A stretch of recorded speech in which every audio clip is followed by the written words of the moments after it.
Yeah, if you got that sinking feeling, well, you're pretty sensitive because it's happening, but it's happening very, very slowly. That's right. The reports this week that the District of Columbia, the nation's capital, is sinking slowly into the earth. We thought we would try to get somebody who actually understands this stuff to help us understand what's going on and why it's going on. And we are joined now by Paul Bierman, a geologist from the University of Vermont. They conducted this study, and here's the headline: D.C., our beloved nation's capital, could drop by 6 inches or more over the next century. Do I have it right? You do have it right. Well, why is this? Why is this happening?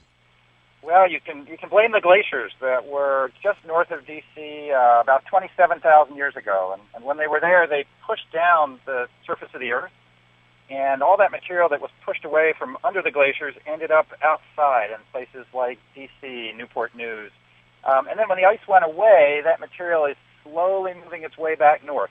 And so as a result, the area that used to be just outside that great ice sheet is now slowly sinking. So it compressed the ground north of here, and that elevated the ground in the D.C. area, right? Absolutely. And now that the ice is gone, very, very slowly, imperceptibly, but if you study it, you see the movement.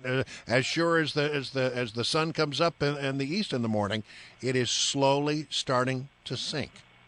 Absolutely. It's been sinking since that, just after that ice sheet left, and it's going to keep sinking for thousands of years more.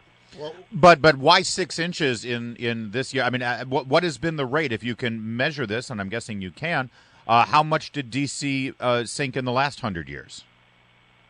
Probably about 6 to 8 inches. Oh, wow. That's a long-term average over time. It's averaged over thousands of years.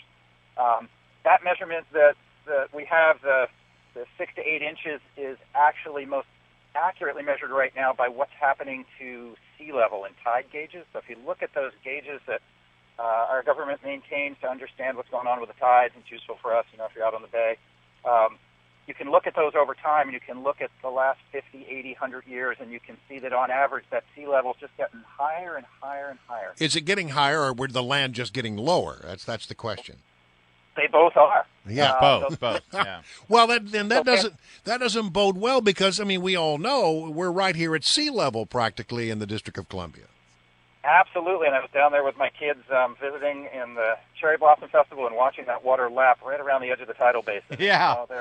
An extra 6 inches is going to matter to some of those walkways. Well, and specifically down where you were right there, I'm sure everybody knows, but just as a refresher, pretty much everything from the Washington Monument all the way to the Potomac there, that's landfill. That was all sort of filled in there after the Civil War. Is that the spot that's sort of most in danger, and what can be done about this? Okay, so any place that's really close to the water's edge is in danger. What can be done? This is the kind of thing as geologists that, we can offer to sort of greater society and the engineers and the people who do the planning to say, hey, if you're looking out 50 years, you're looking out 100 years, you need to factor this into your planning, that land level is going to keep dropping, and therefore the sea level is going to go up. And that's on top of the kind of sea level rise that we're anticipating in response to the fact that the climate is warming. And that's melting the ice in Greenland, and it's warming the oceans and causing that ocean water to expand. So this is another strike, you might say, in terms of coastal communities around the eastern U.S. Well, and that has to do with as you say, and I know that there's a lot of people who chime in various sides of that argument about the rising sea. But again, setting that aside for a moment and setting aside the tides in the Chesapeake Bay, D.C. in and of itself is lowering because of this glacial slab that we're sitting on. Now, is it just D.C., or you mentioned it's basically from Long Island all the way down. Are there other areas along the eastern coast that are in danger?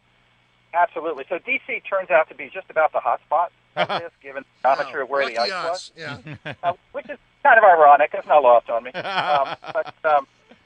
But no, areas a little bit to the north are seeing it, and then areas to the south. So places like Newport News, which has been in the news repeatedly for the impact of rising sea levels on the naval facilities down there, are certainly going to feel it. But the D.C. area is the hot spot.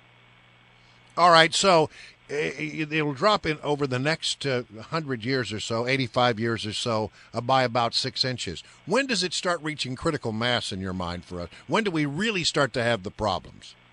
Well, that's a public policy issue, right? So, as geologists, we can tell you what the Earth is going to do, and then we need people in other disciplines to figure out how to respond to that. So, the problem is probably not going to come from that incremental 6 inches every century. It's going to come when something like another superstorm Sandy appears, and you add that 6 inches to a big storm surge from a hurricane, from a nor'easter, and that's the critical 6 inches that puts water into the subway system. We saw that in New York, and it was pretty devastating. Can I ask you, how do you figure this out? How do you know what happened 20,000 years ago and how it's affecting us now? Absolutely. So as geologists, we try to read the clues that are in the Earth to understand how the Earth behaved in the past, and that's our way of looking forward. So if we know how the Earth behaved over 1,000 years, 10,000 years, 1,000,000 years, we can use that to help understand how the Earth is going to respond in the future. And that's what we did here. The person who did the bulk of this work, who was a doctoral student at the University of Vermont, put dozens of holes into the ground. Because, as you know, you go out to the Eastern Shore, there's not a lot of topography there. I mean, we come from Vermont. We have mountains. I grew up in Maryland. It's pretty flat out there on the Eastern Shore. And so in order to see the geology, you need to get a drill rig out there, you need to get drillers out there, and you need to punch holes in the ground. And that's what he did. He punched dozens of holes in the ground, and then we used a whole series of rather sophisticated analytical techniques to understand how old that sediment was that was coming out of those drill cores. So, and that let us piece together where the sea level was in the past and where the land was in the past. There's no doubt this is happening. There is no doubt. This is one piece of evidence amongst many, many pieces of evidence that, we're basically standing on the shoulders of people who've worked in this area for the last 30 or 40 years. And all that science put together is really convincing that the D.C. area is sinking, has been sinking, and will keep sinking.